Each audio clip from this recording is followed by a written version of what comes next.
and welcome to the 63rd episode of Recluse Horror.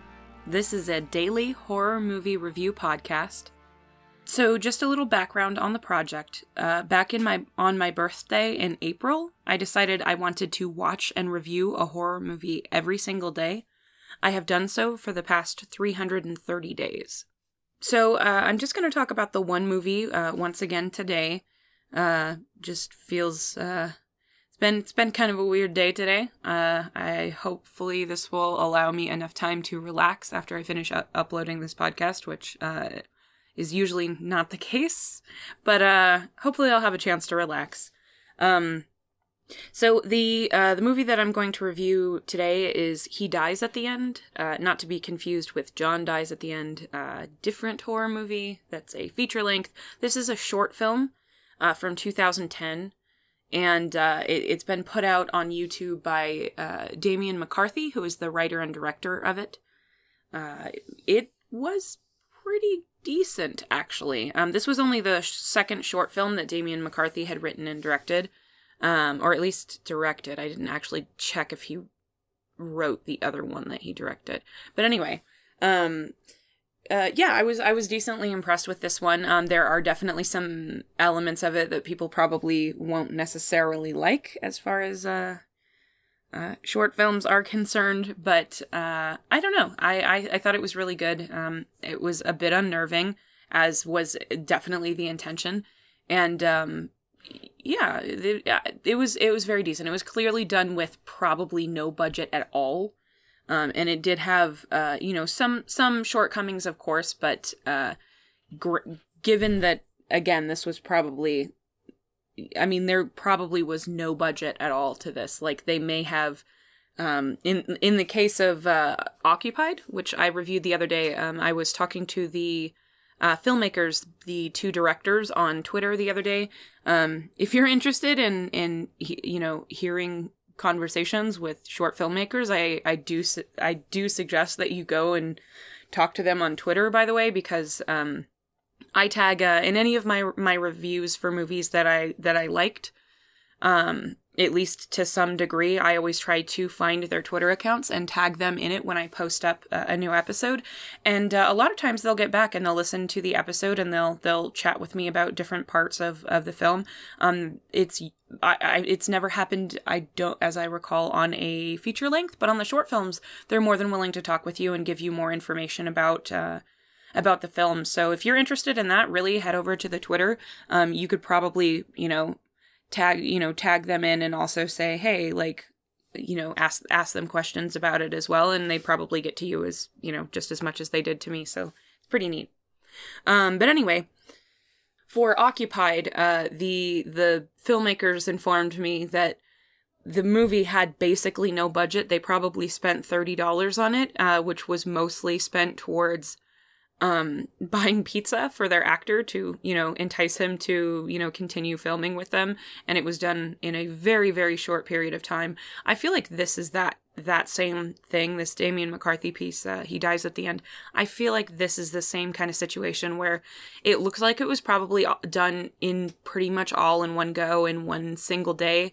And I really didn't see anything that made me believe that there was any real money spent on it, but not in a bad way. It's innovative that you were able to get an actor to be involved in this project and a location to film in and, just basically make a horror movie with pretty much nothing. This is something that I feel like, if you set your mind to it, pretty much anybody could come up with something like this. They would just have to write within the parameters of what they had available to them. Like I have, in this particular case, the movie takes place in an office. And, if you say to yourself, I have an office space that I can film in, I have a camera that I can borrow or that I own or whatever, and I have this one person who I feel like I could badger into sitting, and doing this short film with me really quickly. I think that's essentially what happened here.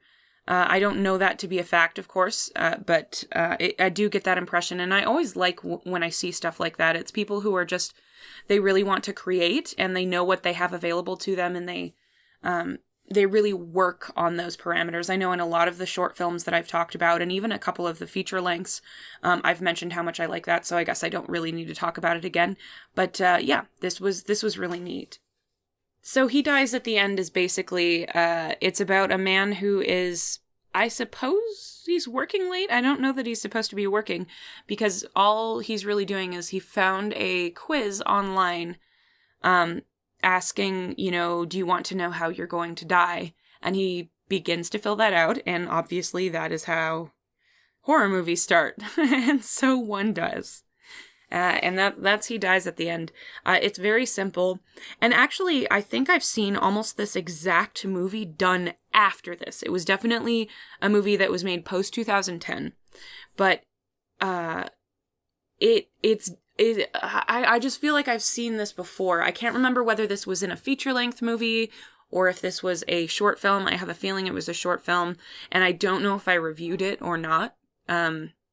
Honestly, the only reason why I know this isn't the same film, I didn't just watch it twice or anything, is A, this is in black and white, and that was definitely in color, and B, the lead character, the only character I think that was on screen, at least, was a female. I can't remember if it was a high school girl or a college woman. I can't remember, but it was definitely not this film. So it seems like somebody may have seen this and decided to, I guess update it or something like that. It does seem like an idea that has definitely been around in one capacity or another.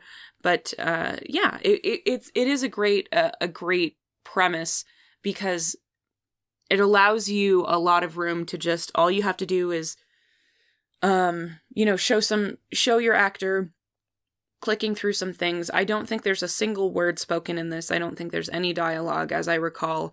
And he's just clicking through it, kind of being unnerved by the questions that are being asked of him, as you might expect. And, yeah, it's mostly all in, framing and in the sort of, set dressing that's there. They do cut back and forth between different things that are on his desk, or, different parts of the room and stuff like that. It's very simple. But I think, again, this was the second thing that this Damien McCarthy had ever done. I believe he's based out of Ireland, or was in somehow in partnership with Ireland, because it does mention Cork at some point in the credits. But yeah, I don't know. I did really enjoy this one. It definitely has some shortcomings. There's one particular scene in the beginning where they're panning down this hallway to get to the lead character, where he's sitting at his computer, and that shot was a little bit shaky. Not really a super problem or anything, and I definitely understand, this production clearly did not have room in the budget for a steady cam or a crane or a a track. To put your camera on a dolly in a track and just move it very smoothly forward.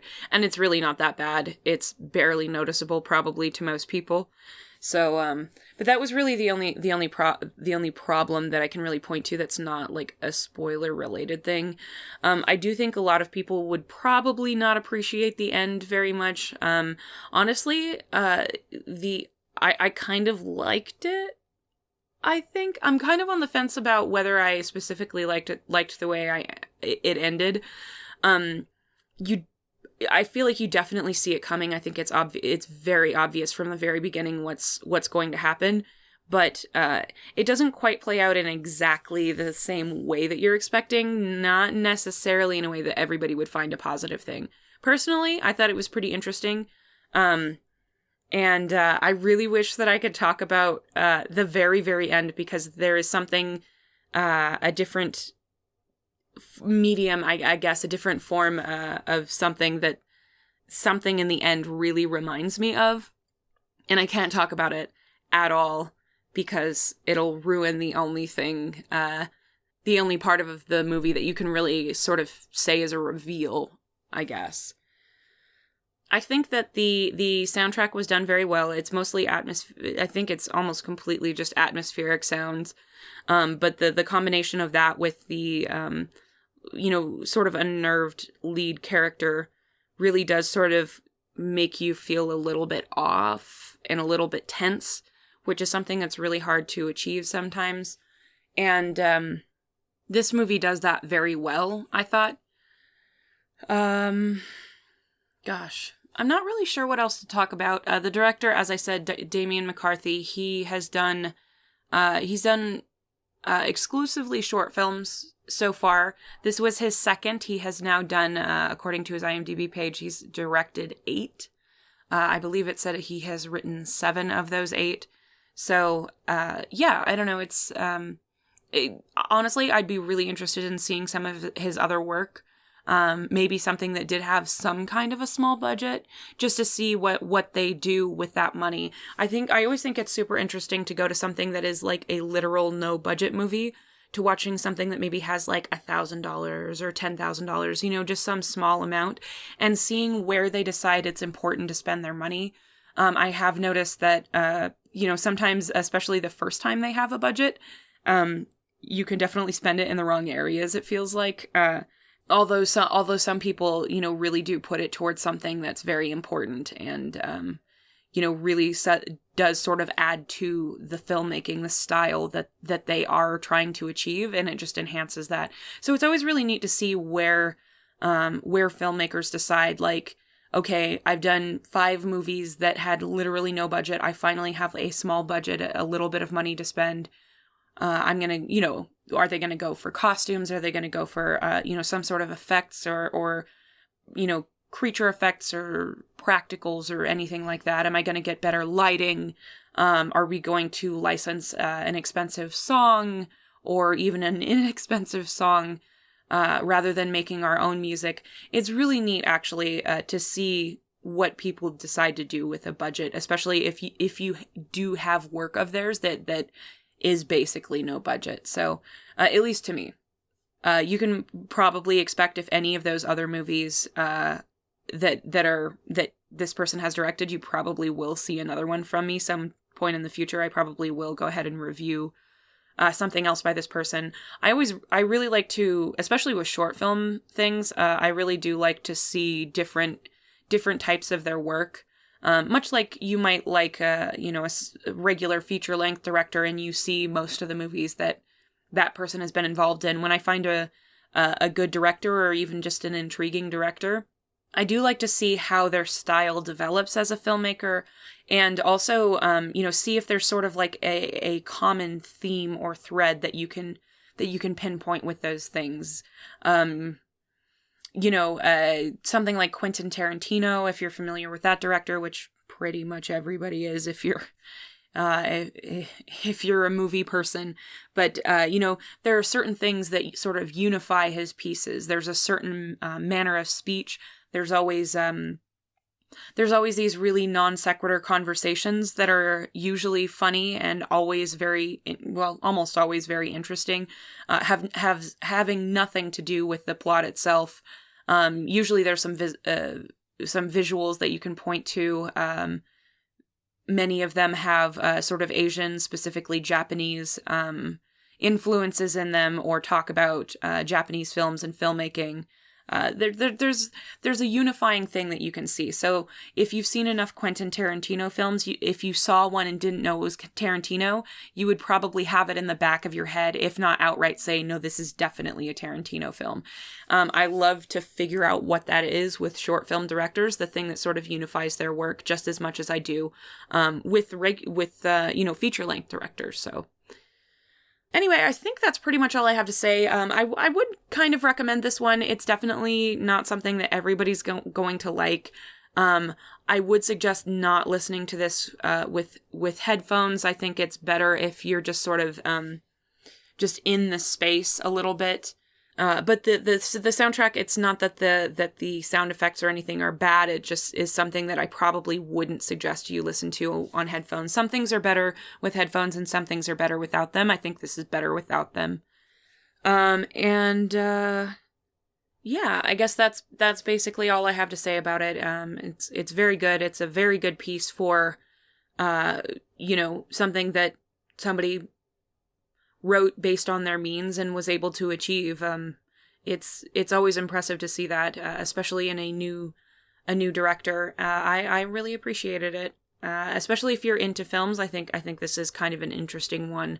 If you're into films and filmmaking, I think this is sort of an interesting choice to watch. And it's not a great time sink.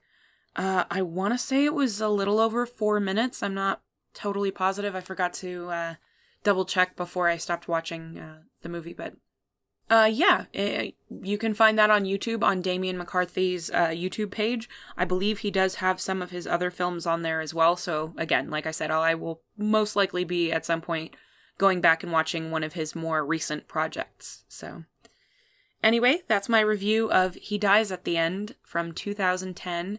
And that's my episode. Thank you so much for listening. If you enjoyed this podcast, please rate, review, subscribe, whatever it is on whatever site that you found us. The best way that you can help out the show is to share it with someone that you love or with someone that you think would enjoy the show.